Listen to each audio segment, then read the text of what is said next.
começando mais um podcast, diretamente aqui, segundo período de odontologia, e hoje com 4 temas muito especial, e gostaria de dar boas-vindas a todos que nos assistem, e também os demais que verão a nossa gravação. Hoje temos temas bem diferentes a tratarmos, e o mais legal é que muita coisa passa por desapercebido e em momentos que não comentamos, né, por questões da correria e há também um pouco interesse do governo e até mesmo de nós profissionais. E é importante sempre reforçar que a prevenção é o melhor remédio para qualquer circunstância e claro que se podemos estar divulgando e também fazendo orientações, precavemos de muitas doenças e talvez não só bucais, mas de modo geral, de outras patologias também que sejam aí em alto índice no nosso país. Hoje o tema desse primeiro podcast é fluorose, um tema muito dinâmico e que vem chamando a atenção dos profissionais, para que possam melhor orientar tanto os pacientes e também uma conduta geral entre profissionais sobre o tema que tem uma grande relevância.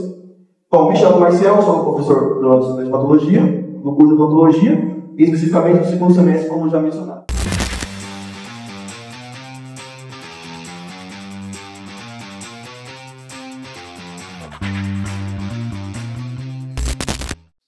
Fazem parte do grupo G1 e vamos comentar um pouco sobre o que é fluorose, né?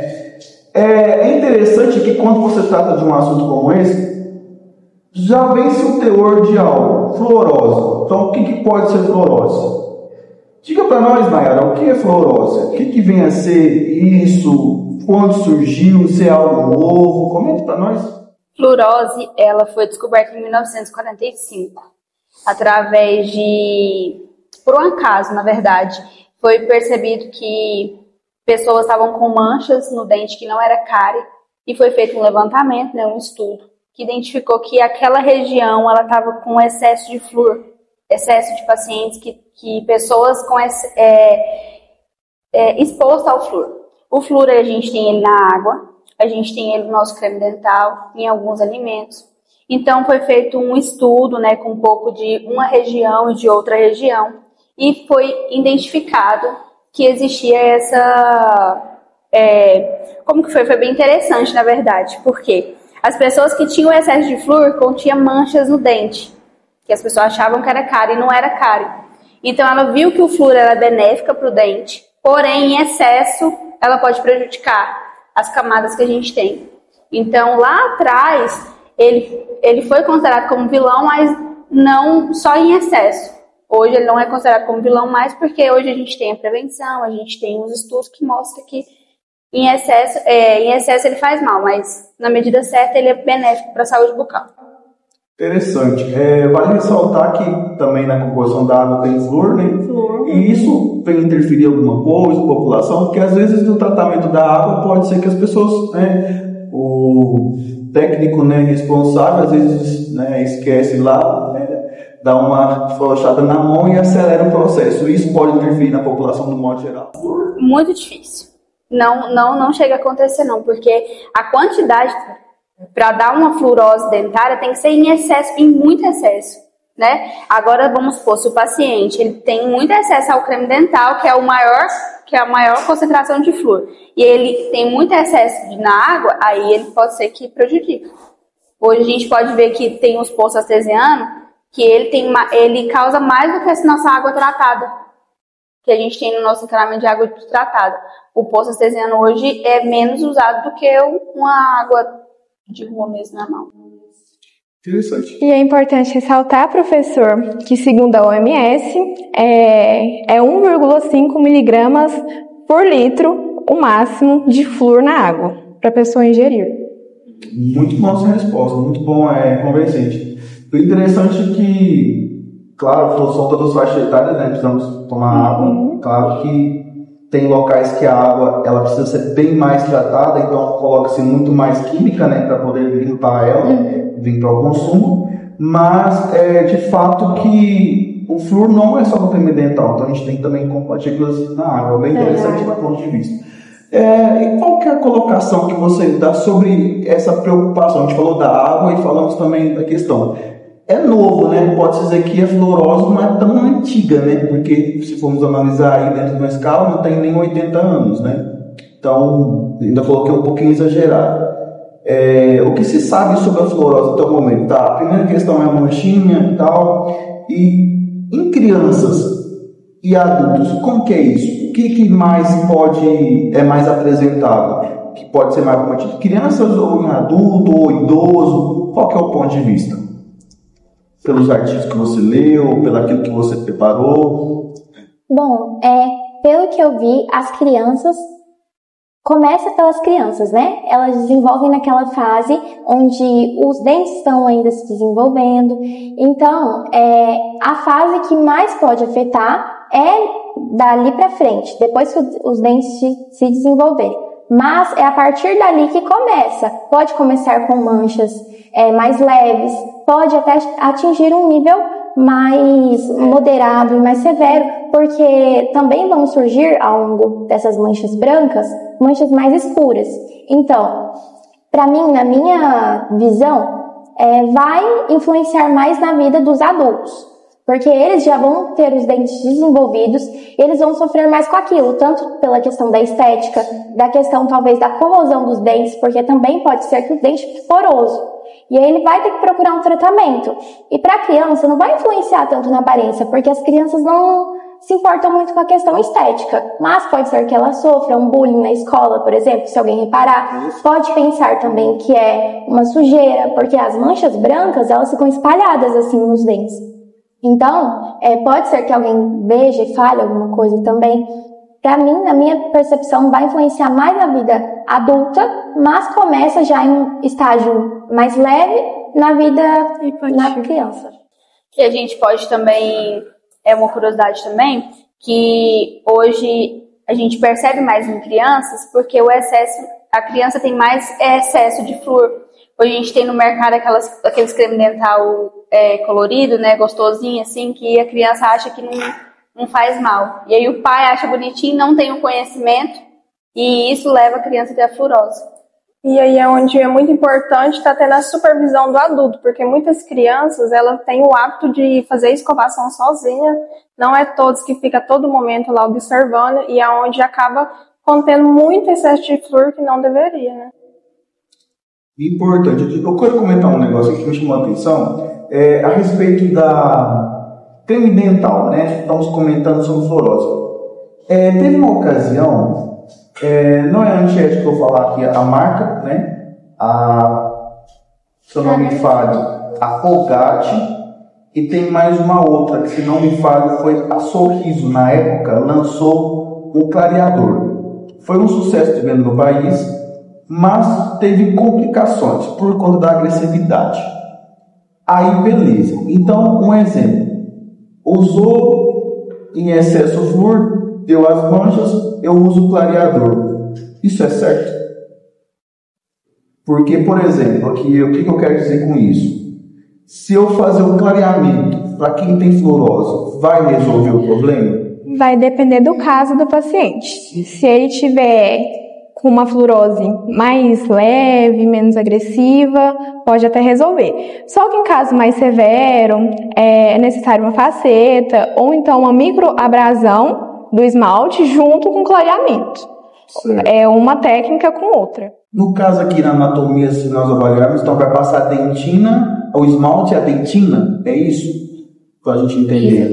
A fluorose ela tem classificação. Tem leve, tem moderada, tem normal, dente normal, leve, moderada e severa. Então que a leve seria só ali no esmalte. Isso, leve nem foi pro dentina ainda. Agora do grave pro severo já foi, já.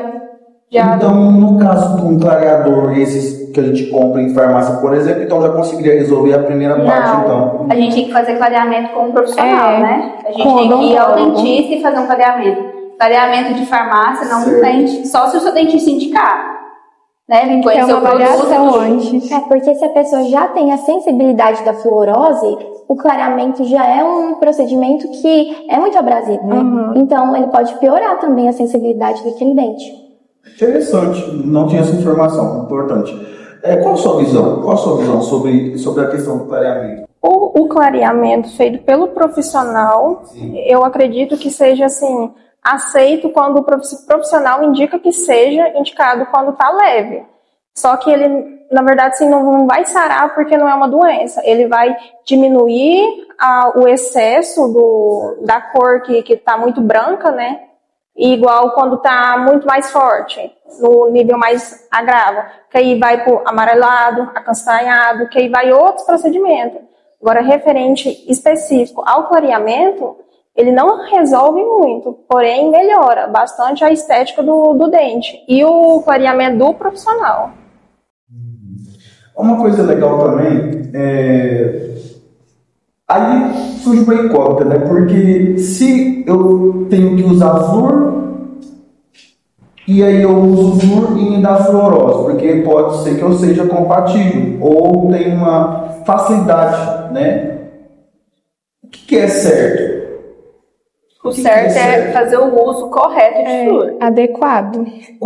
O flúor ele não é prejudicial para a saúde, mas em excesso sim. Então, supondo, você está sentindo, meu dente, eu estou sentindo que eu tenho uma facilidade em ter flúor. Você vai reduzir o seu consumo de flúor. Certo. Entendeu? Aí sim você não vai estar sujeito a ter fluorose, porque ela não faz mal, ela é benéfica. Mas em excesso ela se torna um vilão. Mas o que seria o excesso? Porque creme dental, eu vou, por exemplo, na farmácia ou em outro local que tenha para venda, eu vou comprar e está lá, com flúor, claro. Quando é criança, tem faixa etária. Isso, é porque assim... Não pode usar flúor, mas depois. E a preocupação é o seguinte, eu não sou leigo, né? Vou lá, pego o mais legal, né? Vou pela cor, né? Por exemplo, não tem conhecimento. Mais chamativo. Ou mais chamativo e leve para casa, mas dá para o problema. E aí, como que eu consigo ver isso? Isso, Marcelo, é lá no comecinho. A fluorose, ela não vai dar em você adulto, ela vai dar em você em criança. Entendeu? Então, assim, hoje você, vamos supor, com 25 anos, com 30 anos, você não vai dar fluorose. Você só vai mostrar que você está por causa da consequência lá quando você era criança. Entendeu?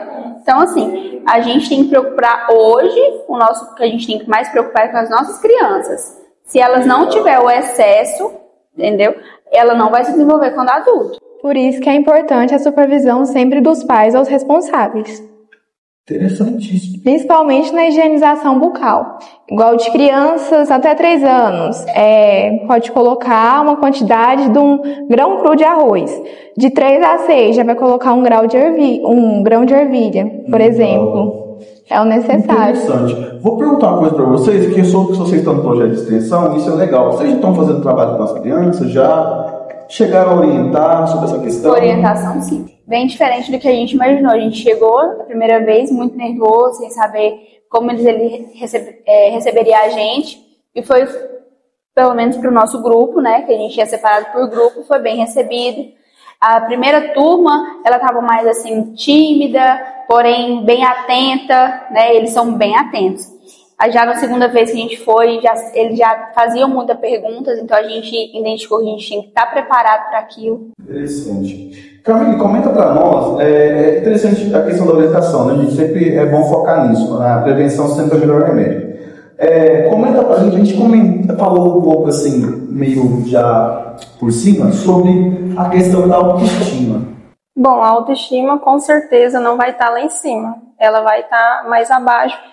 Muitas pessoas, como por exemplo, se eu tivesse, eu não gostaria de ficar sorrindo, mostrando o meu sorriso, porque eu não estaria achando aquilo legal, né? Certo. Então, é onde eu procuraria algum tratamento, como já citamos, para tentar diminuir aquilo.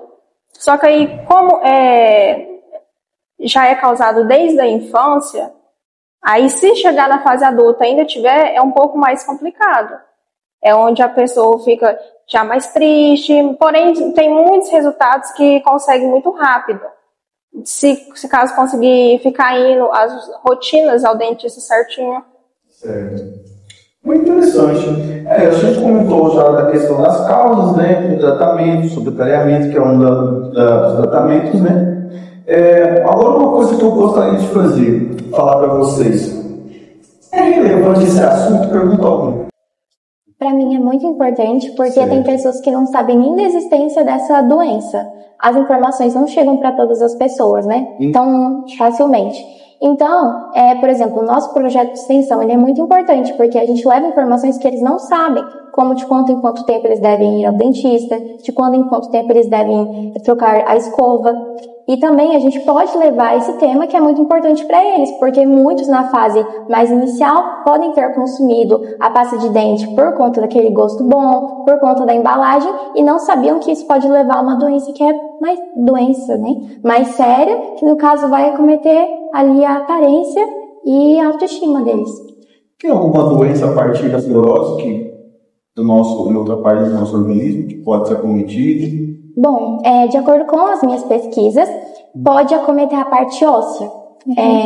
De acordo esquelética. Fluorose esquelética, que já vai prejudicar ali o osso, né? Então... Interessante. Meninas, muito obrigado pela participação de vocês. Importante sempre ressaltar uma coisa, que qualquer orientação é sempre bem-vinda, então nós que somos profissionais de saúde temos que sempre dar com atenção. Por quê? Se eu oriento, quanto mais pessoas têm informação de qualquer coisa que envolve sim a saúde, é importante não só para o grupo de uma cidade, mas para o estado e também para uma nação, para que não esteja aí uma contingente maior com um único problema e mais difícil de ser resolvido. Então, é um tema de grande relevância, fluorose é importante. E eu peço a vocês que sempre nem continuem assunto, sempre estar estudando e buscando alternativas para repassar para os seus pacientes e também para a comunidade. Lembrando e afirmo, prevenção é o melhor remédio. Muito obrigado.